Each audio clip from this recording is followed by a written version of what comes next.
السلام علیکم ورحمۃ اللہ وبرکاتہ نحمدہ ونصلی علی رسولہ الکریم اما بعد اعوذ باللہ من الشیطان الرجیم بسم اللہ الرحمن الرحیم رب اشرح لی صدری ویسر لی امری واحلل عقدۃ من لسانی یفقہوا قولی رب یسر ولا تعسر وتمم بالخیر وبک نستعین آمین یا الہی آمین۔ امید ہے آپ سب لوگ خیر سے ہوں گے۔ اللہ کے فضل سے آج ہم 15واں پارہ سٹارٹ کر رہے ہیں۔ 15ویں پارے کا آغاز سورہ بنی اسرائیل سے ہوتا ہے۔ یہ مکی سورہ ہے اور اس کو سورہ اسراء بھی کہا جاتا ہے۔ اس کی 111 آیات اور 12 رکوع ہیں۔ اس کی پہلی ہی آیت اس بات کی نشاندہی کر دیتی ہے کہ یہ سورہ معراج کے موقع پر نازل ہوئی۔ سورہ بنی اسرائیل کو سورۃ الاسراء اس لیے کہتے ہیں کہ اس میں نبی پاک صلی اللہ علیہ وسلم کا رات کو مسجد اقصیٰ کی طرف لے جانے والا واقعہ بیان ہوا ہے۔ رسول اللہ صلی اللہ علیہ وسلم ہر رات سورہ بنی اسرائیل اور سورہ زمر کی تلاوت کیا کرتے تھے۔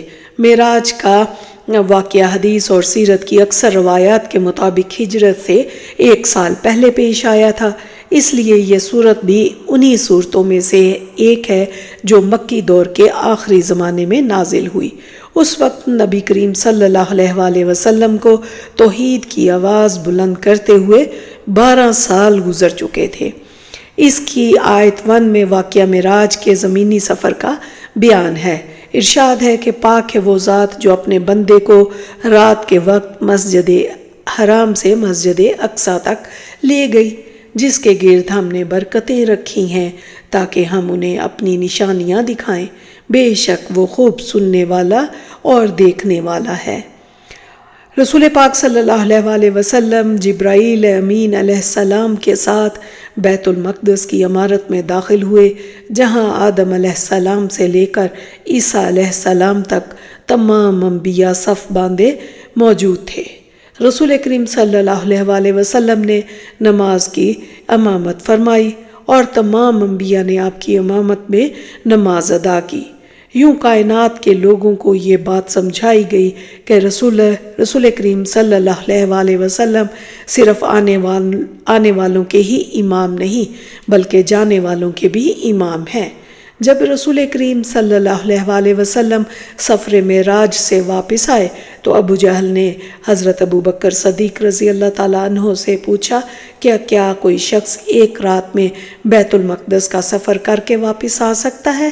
تو حضرت ابو بکر رضی اللہ تعالیٰ عنہ نے کہا ایسا ممکن نہیں۔ ابو جہل نے کہا پھر جس کو آپ نبی مانتے ہیں انہوں نے اس سے بھی بڑی بات کی کہ وہ بیت المقدس اور اس کے بعد آسمانوں کی سیر کر کے واپس آ گئے ہیں۔ حضرت ابو بکر رضی اللہ تعالیٰ عنہ نے کہا اگر رسول اللہ صلی اللہ علیہ وسلم نے ایسا کہا ہے تو پھر درست کہا ہے، اس لیے کہ رسول کریم صلی اللہ علیہ وسلم کی کوئی بات کسی بھی حالت میں غلط نہیں ہو سکتی۔ پھر آیت 2 سے 3 میں ہے کہ ہم نے موسیٰ کو کتاب یعنی تورات دی، ہم نے اسے ہدایت بنایا بنی اسرائیل کے لیے کہ تم مت بناؤ میرے سوا کسی کو کارساز۔ اے ان لوگوں کی اولاد جنہیں ہم نے سوار کرایا تھا نوح کے ساتھ، یقیناً وہ ہمارا بہت ہی شکر گزار بندہ تھا۔ ان آیات میں ہے کہ توحید باری پر اس طرح ایمان لایا جائے کہ کل کا کل بھروسہ صرف رب تعالیٰ کی ذات پر ہو، یعنی رضائے حق پہ راضی رہ۔ یہ حرف آرزو کیسا، خدا خالق، خدا مالک، خدا کا حکم تو کیسا۔ پھر آیت 4 سے 10 میں ہے اور ہم نے آگاہ کر دیا تھا بنی اسرائیل کو کتاب میں کہ تم زمین میں 2 مرتبہ فساد مچاؤ گے اور بہت بڑی سرکشی کرو گے۔ پھر جب ان دونوں میں سے پہلے وعدے کا وقت آ گیا تو ہم نے تم پر مسلط کر دیے اپنے سخت جنگجو بندے، تو وہ تمہاری آبادیوں میں گھس گئے اور یوں ہمارا جو وعدہ تھا وہ پورا ہو کر رہا۔ پھر ہم نے تمہاری باری لوٹائی ان پر اور ہم نے مدد کی تمہاری مال اور دولت اور بیٹوں کے ذریعے سے اور بنا دیا تمہیں کثیر تعداد والی قوم۔ اگر تم نے کوئی بھلائی کی تو خود اپنے ہی لیے کی، اگر کوئی برائی کمائی تو وہ بھی اپنے ہی لیے کمائی۔ پھر جب دوسرے وعدے کا وقت آیا تاکہ وہ تمہارے چہرے بگاڑ دے اور وہ داخل ہو جائیں مسجد میں جیسے کہ داخل ہوئے تھے پہلی مرتبہ، اور تباہ و برباد کر کے رکھ دیں ہر اس شے کو جس کے اوپر انہیں قبضہ حاصل ہو جائے۔ ہو سکتا ہے اب تمہارا رب تم پر رحم کرے، اگر تم نے وہی روش اختیار کی تو ہم بھی وہی کچھ کریں گے۔ ہم نے جہنم کو کافروں کے لیے قید خانہ بنا رکھا ہے۔ یقیناً یہ قرآن رہنمائی کرتا ہے اس راہ کی طرف جو سب سے سیدھی راہ ہے، بشارت دیتا ہے ان اہل ایمان کو جو نیک عمل بھی کریں کہ ان کے لیے بہت بڑا اجر ہے، اور یہ کہ جو لوگ ایمان نہیں رکھتے آخرت پر ان کے لیے ہم نے تیار کر رکھا ہے ایک دردناک عذاب۔ آگے آیت 11 سے 22 میں ہے کہ انسان شر مانگ بیٹھتا ہے اپنے نزدیک بھلائی مانگتے ہوئے، اور انسان بہت جلد باز ہے، اور ہم نے بنایا رات اور دن کو دو نشانیاں تو تاریک کر دیا ہم نے رات کی نشانی کو، روشن بنا دیا ہم نے دن کی نشانی کو، تاکہ تم تلاش کرو اپنے رب کا فضل، اور تاکہ تم جان لو سالوں کی گنتی کا حساب، اور ہر چیز کو ہم نے کھول کھول کر بیان کر دیا ہے، اور ہر انسان کی قسمت چپکا دی ہم نے اس کی گردن میں، قیامت کے روز اسے ایک کتاب کی شکل میں وہ پائے گا اسے کھلی ہوئی کہ اب پڑھ لو اپنا اعمال نامہ، آج تم خود ہی اپنا حساب کر لینے کے لیے کافی ہو۔ جس کسی نے ہدایت کی راہ اختیار کی تو اس نے اپنے ہی بھلے کے لیے ہدایت کی راہ اختیار کی، اور جو کوئی گمراہ ہوا تو اس کی گمراہی کا وبال اسی پر ہے۔ اور قوموں پر عذاب اتمام حجت کے بعد آتا ہے، اور جب ہم ارادہ کرتے ہیں کہ تباہ کر دے کسی بستی کو تو ہم اس کے خوشحال لوگوں کو حکم دیتے ہیں، وہ اس میں خوب نافرمانیاں کرتے ہیں، پس ثابت ہو جاتی ہے، پھر ہم اس کو بالکل نیست و نابود کر دیتے ہیں۔ اور کتنی ہی قوموں کو ہم نے ہلاک کیا نوح کے بعد، اور کافی ہے آپ کا رب اپنے بندوں کے گناہوں سے باخبر رہنے اور ان کو دیکھنے کے لیے۔ جو کوئی عاجلہ کا طلبگار بنتا ہے ہم اس کو جلدی دے دیتے ہیں اس میں سے جو کچھ ہم چاہتے ہیں جس کے لیے چاہتے ہیں، پھر ہم مقرر کر دیتے ہیں اس کے لیے جہنم، وہ داخل ہوگا اس میں ملامت زدہ دھتکارا ہوا، اور جو دنیا کا طلبگار ہوگا اس کو دنیا دے دیتے ہیں، اور جو کوئی آخرت کا طلبگار ہو اس کے لیے اس کے شایان نشان کوشش کرے، اور وہ مومن بھی ہو تو یہی لوگ ہوں گے جن کی کوشش کی قدردانی کی جائے گی۔ دیکھو کیسے ہم نے بعض کو بعض پر فضیلت دی، لیکن آخرت کی زندگی درجات اور فضیلت میں اس سے بڑھ کر ہوگی۔ اور اللہ کے ساتھ کسی اور کو معبود نہ بناؤ کہ پھر بیٹھے رہ جاؤ گے بے مدد اور بے سہارا ہو کر۔ اب 23 سے 35 آیت میں ارشاد ہے کہ عبادت صرف اللہ تعالیٰ کی ہونی چاہیے، اور والدین کے ساتھ حسن سلوک کرنا چاہیے۔ اگر وہ دونوں والد اور والدہ یا ان میں سے کوئی ایک بڑھاپے کی عمر کو پہنچ جائے تو اس کو اف بھی نہیں کہنا چاہیے، نہ ان کو جھڑکنا چاہیے، ان کو اچھی بات کہنی چاہیے، اور ان کے سامنے محبت کے ساتھ اپنے کاندھوں کو جھکانا چاہیے، اور یہ دعا مانگنی چاہیے کہ پروردگار ان پر رحم کر جس طرح وہ بچپن میں مجھ پر رحم کرتے رہے۔ تمہارا رب خوب واقف ہے اس سے جو تمہارے دلوں میں ہے، اگر تم واقعی نیک ہو تو وہ اپنی طرف رجوع کرنے والوں کے لیے بڑا بخشنے والا ہے۔ اللہ تعالیٰ نے اس صورت میں یہ بھی ارشاد فرمایا کہ قرابت داروں، مساکین اور مسافروں کے حق ادا کرنا چاہیے اور فضول خرچی نہیں کرنی چاہیے۔ بے شک فضول خرچ شیطان کے بھائی ہیں، اور شیطان اپنے پروردگار کا ناشکرا ہے، اور نہ بخل کرنا چاہیے بلکہ میانہ روی اختیار کرنی چاہیے۔ یقیناً تمہارا رب کشادہ کرتا ہے رزق جس کے لیے چاہتا ہے، اور تنگ کرتا ہے جس کے لیے چاہتا ہے۔ یقیناً وہ اپنے بندوں کی خبر رکھنے والا اور ان کے حالات کو دیکھنے والا ہے۔ اور اپنی اولاد کو قتل نہ کرو مفلسی کے اندیشے سے، ہم ان کو بھی رزق دیں گے تمہیں بھی، یقیناً ان کو قتل کرنا بہت بڑا گناہ ہے۔ اور زنا کے قریب بھی مت جاؤ، یقیناً یہ بہت بے حیائی کا کام ہے اور بہت ہی برا راستہ۔ کسی بھی انسان کو ناحق مت قتل کرو، اگر قتل ناحق کا جرم ثابت ہو جائے تو اب بدلہ لینے، معاف کرنے یا خون بہا لینے کا فیصلہ مقتول کے ورثاء کریں گے۔ اور مت قریب جاؤ یتیم کے مال کے مگر احسن طریقے سے اس کے مال کی حفاظت کرو اور عہد کو پورا کرو، یقیناً عہد کے بارے میں باز پرس ہوگی۔ اور جب تم ناپو تو پیمانہ پورا بھرو اور وزن کرو سیدھی ترازو کے ساتھ، یہی بہتر ہے اور انجام کے اعتبار سے بھی خوب تر ہے۔ پھر آیت 36 سے آیت 60 میں ہے کہ مت پیچھے پڑو اس چیز کے جس کے بارے میں تمہیں علم نہیں، اور زمین میں اکڑ کر نہ چلو، نہ تو تم زمین کو پھاڑ سکو گے نہ ہی پہاڑوں کی بلندی کو پہنچ سکو گے، یعنی اپنی اوقات کو پہچانو۔ یہ ہے جو اے محمد آپ کے رب نے آپ کی طرف وحی کی حکمت میں سے، اور مت ٹھہراؤ اللہ کے ساتھ کوئی دوسرا معبود ورنہ تم جھونک دیے جاؤ گے جہنم میں۔ تو کیا تمہیں تو منتخب کر لیا تمہارے رب نے بیٹوں کے ساتھ اور اپنے لیے بنا لی ہیں فرشتوں میں سے بیٹیاں؟ یہ تو تم نے بہت بڑی گستاخی کی بات کہہ دی۔ اللہ پاک ہے اور بہت ہی بلند و برتر ہے ان باتوں سے جو یہ کہہ رہے ہیں۔ بس اسی کی تسبیح میں لگے رہو، ساتوں آسمان اور زمین اور وہ تمام مخلوق بھی جو ان میں ہے، اور کوئی چیز نہیں مگر یہ کہ وہ تسبیح کرتی ہے۔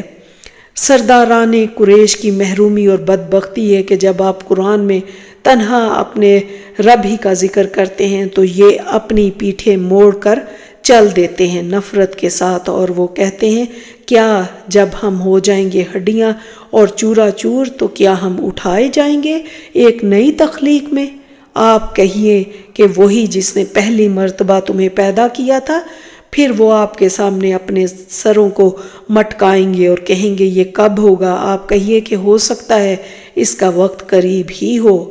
اور آپ میرے بندوں سے کہہ دیجئے کہ وہی بات کہیں جو بہت اچھی ہو، یقیناً شیطان ان کے درمیان جھگڑا ڈالے گا، یقیناً شیطان انسان کا کھلا دشمن ہے۔ اور اے نبی، ہم نے آپ کو ان پر دروغہ بنا کر نہیں بھیجا، اور آپ کا رب خوب جانتا ہے اس کو جو کوئی ہے آسمانوں اور زمین میں، اور ہم نے بعض انبیاء کو بعض پر فضیلت بخشی ہے۔ اور ہم نے داؤد کو زبور عطا کی تھی، اور وہ لوگ جنہیں یہ پکارتے ہیں وہ تو خود اپنے رب کے قرب کے متلاشی ہیں کہ ان میں سے کون اس کے زیادہ قریب ہے، اور وہ امیدوار ہیں اس کی رحمت کے اور ڈرتے رہتے ہیں۔ یاد رہے کہ قیامت سے پہلے ہر بستی کو فنا کر دیا جائے گا، اور ہم نے قوم سمود کو اونٹنی دی آنکھیں کھول دینے والی نشانی کے طور پر، تو انہوں نے اس کے ساتھ بھی ظلم کیا۔ اور ہم نہیں بھیجتے نشانیاں مگر صرف ڈرانے کے لیے۔ آیت 60 آیت متشابہات میں سے ہے کہ اللہ ایک ہی وقت میں تمام انسانوں کو دیکھ رہا ہے، ان کے اعمال کو دیکھ رہا ہے۔ سفر معراج میں جس کے دوران ایک ہی رات میں نبی پاک مسجد حرام سے مسجد اقصی تک زمینی سفر کرایا گیا، نبی پاک صلی اللہ علیہ وآلہ وسلم کو آسمانوں پہ لے جا کر اللہ کی کئی نشانیوں کا مشاہدہ کرایا گیا۔ پھر اگلی آیات میں جو کہ 61 سے 72 میں ہے کہ یاد کرو جب ہم نے کہا تھا فرشتوں سے کہ سجدہ کرو آدم کو، تو ان سب نے سجدہ کیا مگر ابلیس نے نہیں کیا۔ اس نے کہا کیا میں اسے سجدہ کروں جسے تو نے پیدا کیا ہے مٹی سے؟ اور یاد کرو جب ہم نے کہا تھا فرشتوں سے کہ سجدہ کرو آدم کو، تو ان سب نے سجدہ کیا مگر ابلیس نے نہیں کیا۔ اس نے کہا کیا میں اسے سجدہ کروں جسے تو نے پیدا کیا ہے مٹی سے؟ پھر شیطان نے کہا کہ اگر تو مجھے مہلت دے دے قیامت کے دن تک تو میں اس کی پوری نسل کو قابو کر کے چھوڑوں گا سوائے بہت تھوڑے سے لوگوں کے۔ اللہ نے فرمایا جاؤ دفع ہو جو ان میں سے جو بھی تیری پیروی کریں گے تو یقیناً تم سب کی سزا جہنم ہوگی، اور تو پھسلا لے جس پر تیرا بس چلتا ہے ان میں سے اپنی آواز سے، اور چڑھا لا ان پر اپنے سواروں اور پیادوں کو، اور شریک بن جا ان کا مالوں میں اور اولاد میں، اور ان سے جو چاہے وعدے کر، اور نہیں وعدہ کرتا ان سے شیطان مگر دھوکے کا۔ یقیناً میرے بندوں پر تجھے کوئی اختیار نہیں ہوگا، اور کافی ہے تیرا رب بطور کارساز۔ اور تمہارا رب وہ ہے جو چلاتا ہے تمہارے لیے کشتیوں کو سمندر میں تاکہ تم اس کا فضل تلاش کر سکو، یقیناً وہ تم پر بہت رحیم ہے۔ اور انسان بڑا ہی ناشکرا ہے، تو کیا تم اس بات سے بے خوف ہو گئے ہو کہ وہ دھنسا دے تمہیں کہیں خشکی میں ہی، یا وہ تم پر بھیج دے کنکر برسانے والی تیز ہوا، پھر تم نہ پاؤ اپنے لیے کوئی بچانے والا؟ تو کیا تم اس بات سے بے خوف ہو گئے ہو کہ وہ دھنسا دے تمہیں کہیں خشکی میں ہی، یا وہ تم پر بھیج دے کنکر برسانے والی تیز ہوا، پھر تم نہ پاؤ اپنے لیے کوئی بچانے والا؟ جس دن ہم بلائیں گے تمام انسانوں کو، تو جس کو دیا جائے گا اس کا اعمال نامہ اس کے داہنے ہاتھ میں، تو ایسے لوگ پڑھیں گے اپنے اعمال ناموں کو خوشی کے ساتھ، اور ان پر ظلم نہ کیا جائے گا دھاگے کے برابر بھی۔ جان بوجھ کر سرکشی کرنے والا روز قیامت اندھا ہوگا۔ پھر اگلی آیات میں یہ بھی فرمایا گیا کہ نماز قائم رکھیے سورج کے ڈھلنے سے لے کر رات کے تاریک ہونے تک، اور قرآن کا پڑھا جانا فجر کے وقت، یقیناً فجر کے وقت قرآن کا پڑھا جانا مشہود ہے، اور فجر کے وقت فرشتے قرآن سننے کو حاضر ہوتے ہیں۔ اور اللہ تعالیٰ نے نبی کریم صلی اللہ علیہ وسلم کو تہجد کی نماز ادا کرنے کا حکم دیا کہ یہ نماز آپ صلی اللہ علیہ وسلم پر فرض ہے، اور اس کا سبب یہ بتایا کہ آپ کو قیامت کے دن مقام محمود پر فائز کیا جائے گا۔ اور دعا کیجئے، اے میرے رب، مجھے داخل کر عزت کا داخل کرنا، اور مجھے نکال عزت کا نکالنا، اور مجھے خاص اپنے پاس سے مددگار قوت عطا فرما۔ اور آپ کہہ دیجئے کہ حق آ گیا اور باطل بھاگ گیا، یقیناً باطل بھاگ ہی جانے والا ہے۔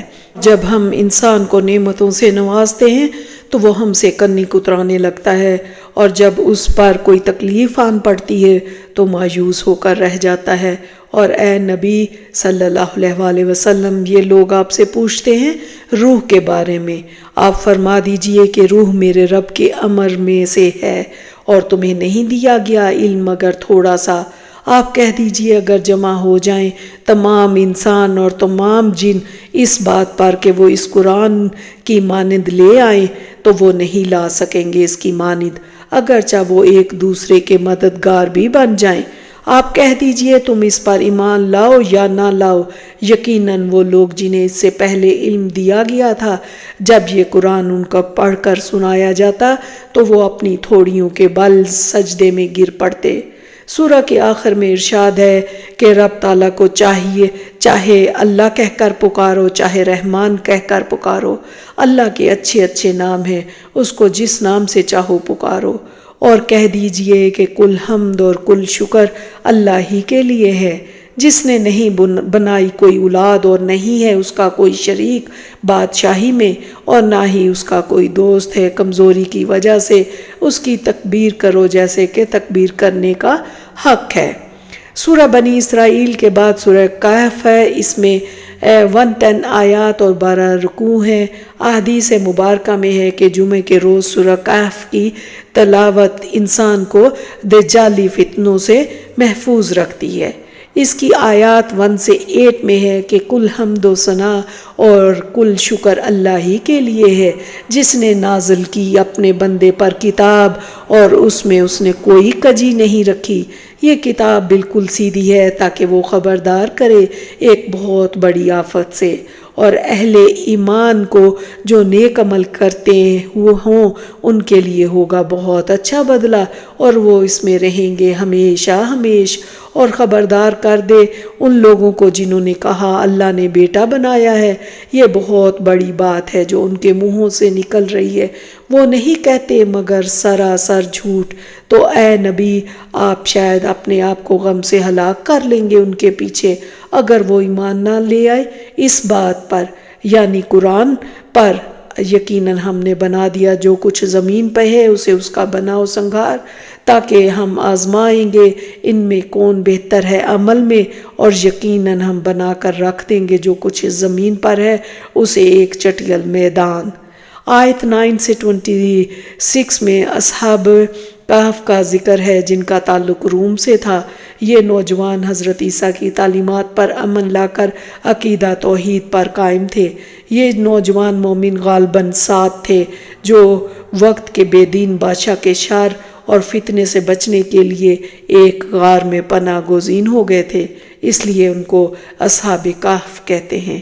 ان نوجوانوں نے اللہ سے دعا کی کہ اے ہمارے رب، تو ہمیں عطا فرما اپنے پاس سے رحمت اور آسان فرما دے ہمارے لیے ہمارے معاملات اور عافیت کا رستہ کھول دے۔ تو اللہ تعالیٰ نے اپنی قدرت کاملہ کے اظہار کے لیے انہیں 309 برس کے لیے سلا دیا، اور تم سورج کو دیکھتے کہ جب وہ طلوع ہوتا تو ان کی غار سے دائنی طرف ہٹ جاتا، اور جب وہ غروب ہوتا تو بائیں جانب ان سے کنیک اترا جاتا، اور وہ اس کی کھلی جگہ میں لیٹے ہوئے تھے۔ یہ اللہ کی نشانیوں میں سے ہے، جسے اللہ ہدایت دیتا ہے وہی ہدایت یافتہ ہوتا ہے، اور جسے وہ گمراہ کر دے تو اس کے لیے تم نہیں پاؤ گے کوئی مددگار راہ پر لانے والا۔ اور اگر تم انہیں دیکھتے تو تم سمجھتے کہ وہ جاگ رہے ہیں، حالانکہ وہ سو رہے تھے، اور ہم ان کی کروٹیں بھی بدلتے رہے دائیں اور بائیں۔ ان کا کتا اپنے دونوں ہاتھ پھیلائے ہوئے بیٹھا تھا دہلیز پر، اور جب وہ بیدار ہوئے تو آپس میں بات چیت کرنے لگے کہ ہم کتنا سوئے ہوں گے۔ تو ان کا خیال تھا کہ 1 دن یا اس کا کچھ حصہ سوئے ہوں گے۔ اللہ تعالیٰ نے قرآن مجید میں ایسے واقعات بیان کر کے در حقیقت توجہ آخرت کی طرف مبذول کروائی ہے کہ جو اللہ 309 برس سلا کر بیدار کر سکتا ہے، کیا وہ قبروں سے مردہ وجودوں کو زندہ نہیں کر سکتا؟ کسی چیز کے بارے میں کبھی یہ نہ کہا کریں کہ میں یہ کام کل ضرور کر دوں گا، مگر یہ کہ اللہ چاہے، اور اپنے رب کو یاد کر لیا کیجئے جب آپ بھول جائیں، اور کہیے ہو سکتا ہے میرا رب میری رہنمائی کر دے اس سے بہتر بھلائی کی طرف۔ اور اب آیت 27 سے 44 میں ہے کہ اے نبی آپ تلاوت کیجئے جو آپ کی طرف وحی کی گئی ہے آپ کے رب کی کتاب میں سے، اور آپ نہیں پائیں گے اس کے سوا کوئی جائے پناہ، اور آپ کہہ دیجئے کہ یہی حق ہے تمہارے رب کی طرف سے، تو اب جو چاہے ایمان لائے اور جو چاہے کفر کرے۔ ہم نے ظالموں کے لیے آگ تیار کر رکھی ہے، اور جہنم بہت ہی بری جگہ ہے آرام کی۔ یقیناً جو لوگ ایمان لائے اور انہوں نے اچھے عمل کیے، انہی لوگوں کے لیے ہے رہنے کے لیے ایسے باغات جن کے دامن میں ندیاں بہتی ہوں گی، اس میں سونے کے کنگن، اور وہ پہنیں گے سبز رنگ کے کپڑے، باریک ریشم کے اور موٹے ریشم کے، ٹیک لگائے بیٹھے ہوں گے تختوں پر۔ کیا ہی اچھا بدلہ ہوگا ان کے لیے، اور کیا ہی خوب آرام گاہ ہوگی۔ اے نبی صلی اللہ علیہ وآلہ وسلم آپ بیان کیجئے ان کے لیے 2 اشخاص کی مثال، ان میں سے ایک دنیا دار تھا، دوسرا دیندار تھا۔ دنیا دار کو دیے ہم نے 2 باغ انگوروں کے، اور جن کو ہم نے گھیر دیا کھجوروں کے درختوں کے ساتھ، اور ہم نے ان دونوں باغوں کے درمیان کھیتی کا انتظام بھی کر رکھا تھا۔ دونوں باغات اپنا پھل خوب دیتے، اور ہم نے جاری کر دی تھی ان کے درمیان ایک نہر، اور وہ داخل ہوا اپنے باغ میں اس حال میں کہ وہ اپنی جان پر ظلم کر رہا تھا۔ اس نے کہا میں نہیں سمجھتا کہ یہ باغ کبھی بھی برباد ہو سکتا ہے۔ اس کے ساتھی نے اس سے کہا کہ تو نے کفر کیا اس ہستی کا جس نے پیدا کیا تجھے مٹی سے، پھر گندے پانی کی بوند سے، پھر تجھے صحیح سلامت انسان بنا دیا، اور جب تو اپنے باغ میں داخل ہوا تو نے یوں کیوں نہ کہا ماشاءاللہ، یعنی یہ سب اللہ کے فضل و کرم سے ہے۔ اگر تو مجھے دیکھتا کہ میں تم سے مال اور اولاد میں کم ہوں تو امید ہے کہ میرا رب تیرے باغ سے بہتر باغ مجھے دے دے، اور وہ بھیج دے تیرے باغ پر کوئی آفت آسمان سے تو وہ صاف چٹگل میدان ہو کر رہ جائے۔ لیکن دنیا دار نے کہا میرے مال کو کچھ نہیں ہونے لگا، اور اس کا سارا مال سمیٹ لیا گیا تو وہ ہاتھ ملتا رہ گیا اس پر جو کچھ اس نے اس میں خرچ کیا تھا، اور وہ باغ گرا پڑا تھا، اور وہ کہہ رہا تھا ہائے میری شامت، کاش میں نے اپنے رب کے ساتھ کسی کو شریک نہ ٹھہرایا ہوتا۔ اللہ اکبر۔ یہاں تو تمام اختیار اللہ ہی کا ہے۔ اگلی آیت میں ہے کہ مال اور بیٹے دنیاوی زندگی کی زینت ہیں اور باقی رہنے والی نیکیاں بہت بہتر ہیں تیرے رب کے نزدیک ثواب کے لحاظ سے بھی اور امید کے اعتبار سے بھی۔ اور جس دن ہم چلائیں گے پہاڑوں کو اور تم دیکھو گے زمین کو صاف چٹیل، اور ہم سب کو جمع کر لیں گے، ان میں سے کسی ایک کو بھی نہیں چھوڑیں گے، اور رکھ دیا جائے گا اعمال نامہ، چنانچہ تم دیکھو گے مجرموں کو کہ ڈر رہے ہوں گے اس سے جو کچھ اس میں ہوگا، اور کہیں گے ہائے ہماری شامت، یہ کیسا اعمال نامہ ہے، اس نے تو نہ کسی چھوٹی چیز کو چھوڑا ہے نہ کسی بڑی کو، مگر اس کو محفوظ کر رکھا ہے، اور وہ پائیں گے جو عمل بھی انہوں نے کیا ہوگا اسے موجود، اور آپ کا رب ظلم نہیں کرے گا کسی پر بھی۔ اور یاد کرو جب کہ ہم نے فرشتوں سے کہا تھا کہ سجدہ کرو آدم کو، تو انہوں نے سجدہ کیا مگر ابلیس نے نہ کیا اور وہ جنات میں سے تھا، چنانچہ اس نے نافرمانی کی اپنے رب کے حکم کی، تو کیا تم بناتے ہو اسے اس کی اولاد کو دوست میرے سوا، حالانکہ وہ تمہارے دشمن ہیں۔ اور ہم نے پھیر پھیر کر بیان کر دی اس قرآن میں لوگوں کی ہدایت کے لیے ہر قسم کی مثالیں، لیکن انسان تمام مخلوق سے بڑھ کر جھگڑالو ہے، اور اس شخص سے بڑھ کر ظالم کون ہوگا جسے نصیحت کی گئی ہو اس کے رب کی آیات کے ذریعے تو اس نے گریز کیا ان سے، اور وہ بھول گیا کہ کیا آگے بھیجا اس کے دونوں ہاتھوں نے۔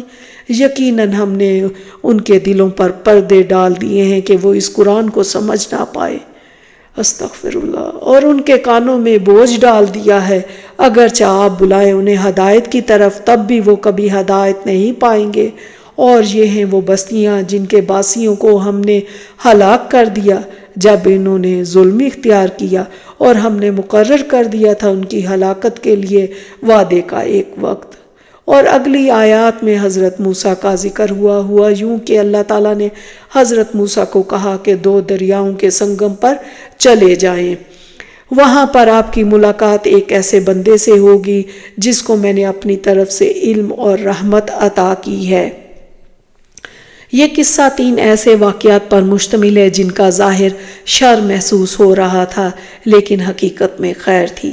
تو حضرت موسیٰ جب 2 دریاؤں کے سنگم پر پہنچے تو آپ کی ملاقات ہمارے بندوں میں سے ایک بندے سے ہوئی۔ حضرت موسیٰ نے ان سے پوچھا اگر میں آپ کے ہمراہ رہوں تو کیا آپ رشد و ہدایت کی وہ باتیں جو آپ کے علم میں ہیں مجھے بھی سکھلائیں گے؟ انہوں نے جواب دیا آپ میرے ساتھ صبر نہیں کر سکتے، اور آپ ان باتوں کی بابت کیوں کر صبر کریں گے جن کا آپ جانتے ہی نہیں۔ حضرت موسیٰ نے ان کو صبر کی یقین دہانی کرائی اور دونوں اکٹھے ساتھ چل پڑے۔ کچھ چلنے کے بعد دونوں ایک کشتی میں سوار ہو گئے، جب اترنے لگے تو اس شخص نے کشتی میں سوراخ کر دیا۔ موسیٰ کو یہ بات بالکل پسند آئی کہ جس کشتی میں سفر کیا اسی میں سوراخ کر دیا۔ آپ نے کہا تم نے یہ کیا کر دیا؟ اس نے کہا کیا میں نے آپ سے نہیں کہا تھا کہ آپ میرے ساتھ صبر نہیں کر سکتے؟ حضرت موسیٰ نے کہا آپ میرے بھول جانے پر مواخذہ نہ کریں اور نہ ہی میرے سوالات پر تنگی محسوس کریں۔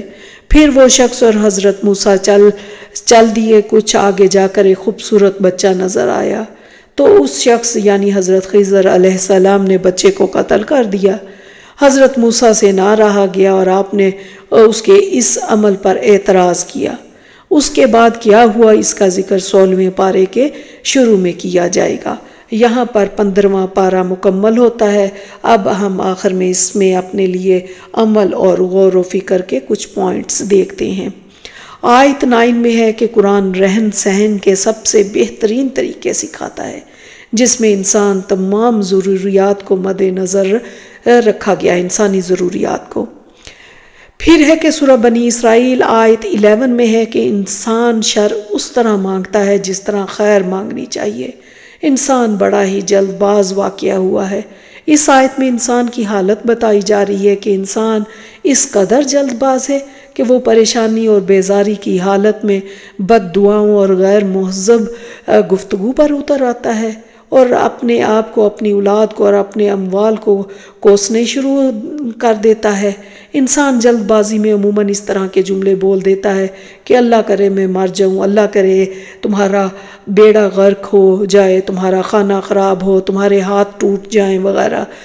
رسول کریم صلی اللہ علیہ وآلہ وسلم نے فرمایا اپنے آپ کو بد دعا نہ دو، اپنی اولاد کو بھی بد دعا نہ دو، اپنے خادموں کو بد دعا نہ دو، اور نہ ہی اپنے مالوں کو بد دعا دو، کہیں ایسا نہ ہو کہ اللہ تبارک و تعالیٰ کی طرف سے قبولیت کی گھڑی ہو جس میں مانگا جائے تو وہ تمہاری دعا قبول کر لے۔ تو اس میں ہمارے لیے یہ عمل کا پوائنٹ ہے کہ جب ہمارے بچے اولاد تنگ کرتی ہے تو غصے میں ان کو بد دعائیں نہیں دینی چاہیے، بلکہ اس وقت یہ سوچ کے چپ ہو جانا چاہیے کہ کہیں یہ قبولیت کی گھڑی نہ ہو، بلکہ ان کو ہدایت کی دعا دیں۔ ابن عباس کہتے ہیں یہ انسان کا بیزاری کی حالت میں خود کو یا اپنی اولاد کو بد دعا دینا، حالانکہ وہ خود اس بد دعا کی قبولیت نہیں چاہتا۔ اللہ سبحانہ تعالیٰ ایسے لوگوں کی مذمت کی ہے جو غصے کی حالت میں سوچے سمجھے بغیر بول دیتے ہیں۔ پھر آپ دیکھیں جو کچھ ہم سوچتے ہیں ہم وہی بولتے ہیں، ہماری گفتگو ہماری شخصیت کی ترجمان ہوتی ہے۔ اب اگر آپ کی سوچ اچھی ہے، اللہ کے بندوں کے بارے میں آپ کا گمان اچھا ہے، آپ کے دل میں دوسروں کے لیے نفرت اور حسد نہیں ہے، تو آپ ہمیشہ پازیٹیو رہیں گے، آپ دوسروں کے لیے ایک ہمدرد انسان کے طور پر جانے جائیں گے۔ لیکن جن لوگوں کے خیالات نیگیٹو ہوتے ہیں، جو ہر وقت دوسروں کو لعن طعن کا نشانہ بناتے ہیں، دوسروں کے بارے میں بدگمان رہتے ہیں، دوسروں کو ہرٹ کرتے رہتے ہیں، تو پھر وہ لوگ ناپسندیدہ بن جاتے ہیں، لوگ ان سے دور بھاگیں گے، وہ لوگوں کے لیے بھی ناپسندیدہ ہو جاتے ہیں اور رب تعالیٰ کے لیے بھی ناپسندیدہ ہو جاتے ہیں، کیونکہ انہیں معلوم ہے کہ یہ شخص جب ملے گا طنز کرے گا، دل دکھائے گا، تانا دے گا، لہٰذا اس سے بچ کے رہو۔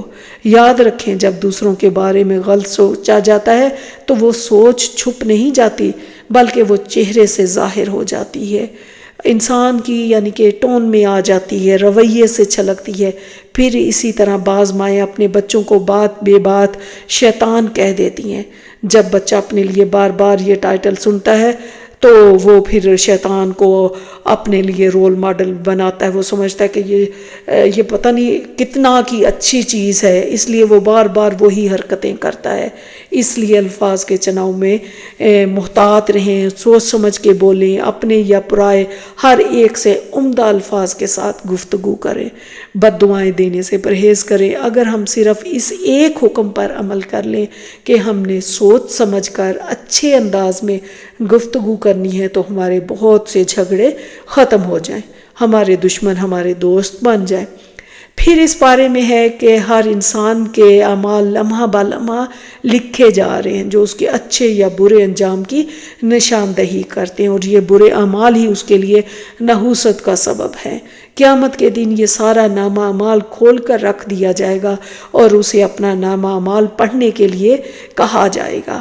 تو اس لیے ہر چیز، ہر بات کو، ہر عمل کو سوچ سمجھ کے کرنا چاہیے، اور ہمیشہ ذہن میں یہ بات ہمارے ہونی چاہیے کہ جو کچھ بھی ہم کر رہے ہیں یہ لکھا جا رہا ہے۔ پھر اس سورہ میں زندگی گزارنے کے اصول و ضوابط سکھائے گئے ہیں۔ اس میں آیت 23 سے 39 میں جس کی ابتدا بھی توحید کے ساتھ ہوئی اور آخر میں بھی توحید کا ذکر ہے، اس میں والدین کے ساتھ حسن سلوک، عاجزی سے کندھوں کو جھکانے اور دعا کا ذکر ہے۔ اور وَقُلْ رَبِّ ارْحَمْهُمَا كَمَا رَبَّيَانِي صَغِيرًا، اس دعا کو دن میں وقتاً وقتاً لازماً مانگا کرے۔ آج ہم اپنے والدین کے لیے دعا مانگیں گے، کل اولاد ہمارے لیے دعا مانگے گی، یہ بھی ذہن میں رکھیں۔ اور اس بارے میں ہمیں بتایا جا رہا ہے کہ خرچ کرنے کا ادب کیا ہے، نہ تو فضول خرچی کریں اور نہ ہی بخل سے کام لیں۔ پھر آیت 78 میں ہے کہ اعمال میں سب سے افضل عمل نماز ہے۔ ساری دنیا، مال اور اولاد، خواہشات سے تعلق کاٹ کر صرف اللہ سے تعلق قائم کر لینا ہی نماز ہے۔ اس کے بعد سورہ کہف آتی ہے۔ سورہ کہف نور دینے والی سورہ ہے۔ حدیث میں ہے کہ نبی کریم صلی اللہ علیہ وسلم نے فرمایا، جس نے سورہ کہف کی تلاوت ایسے کی جیسے نازل ہوئی تو اس کے لیے قیامت کے دن اس کی قیام گاہ سے مکہ تک نور کا سبب بنے گی، اور جس نے سورہ کہف کی آخری 10 آیات تلاوت کی اور دجال کا خروج ہوا تو اسے نقصان نہیں پہنچا سکے گا۔ اس کے بعد ہے کہ اگرچہ اللہ کی بے شمار نعمتیں ہیں، لیکن اس کی سب سے بڑی نعمت قرآن کا عطا کرنا ہے۔ یہ ہمیشہ ذہن میں رکھیں، جب ہمارے ذہن میں یہ چیز ہوگی تو ہم قرآن کو اسی طرح پھر پڑھیں گے۔ اس کے بعد ہے پھر آیت 10 میں ربنا آتینا من لدنک رحمتا وہیئ لنا من امرنا رشدا، کہ مشکل حالات میں اللہ سے اس کی رحمت اور رشد و ہدایت مانگے۔ بہت پیاری آیت ہے، ہر مشکل وقت میں اس کو پڑھنا چاہیے اور اللہ پاک زندگی میں بہت آسانیاں دے دیتے ہیں۔ پھر سورہ کہف میں جو بھی قصے بیان کیے گئے ہیں، اس میں ہمارے لیے کئی اسباق ہیں، کوشش کریں کہ اس کو اچھے سے پڑھیں، اس کا ترجمہ، سورہ کہف کا ترجمہ یاد کریں، اس کو سمجھیں، اور ہو سکے تو اس کو حفظ کرے۔ اگر ساری نہیں حفظ ہو سکتی تو اس کی پہلی اور آخری 10 آیات کو ہی حفظ کر لیں۔ نیکیاں ہی باقی رہنے والی چیز ہیں، باقی کو فانی پر ترجیح دینا چاہیے۔ اس کے بعد ہے صدقہ جاریہ کے کام کرتے رہیں، کسی کام کو مستقبل میں کرنے کا ارادہ کریں تو یاد رکھیں کہ انشاءاللہ ضرور کہنا ہے۔ ہمیشہ دنیا کی کامیابیوں، مال و متاع کو اللہ کا فضل اور عطا سمجھے، کبھی بھی یہ نہ سمجھے کہ یہ ہماری یعنی کہ کوششوں کی وجہ سے ہمیں ملا ہے۔ اگر اللہ نہ چاہے تو کچھ نہیں ہو سکتا۔ اچھا، کسی بھی کام کو کرنے کے لیے اللہ کی رحمت اور فضل چاہیے، اور یہ کہ انسان اس کام کا ارادہ اور کوشش کرے تو اس سے متعلق ضروری علم پہلے حاصل کر لے۔ آخر میں دعا ہے کہ اللہ پاک ہم سب کو ہدایت کے رستے پہ رکھے، آمین۔ ربنا تقبل منا انکا انت السمیع العلیم وتب علینا انکا انت التواب الرحیم۔ السلام علیکم ورحمۃ اللہ وبرکاتہ۔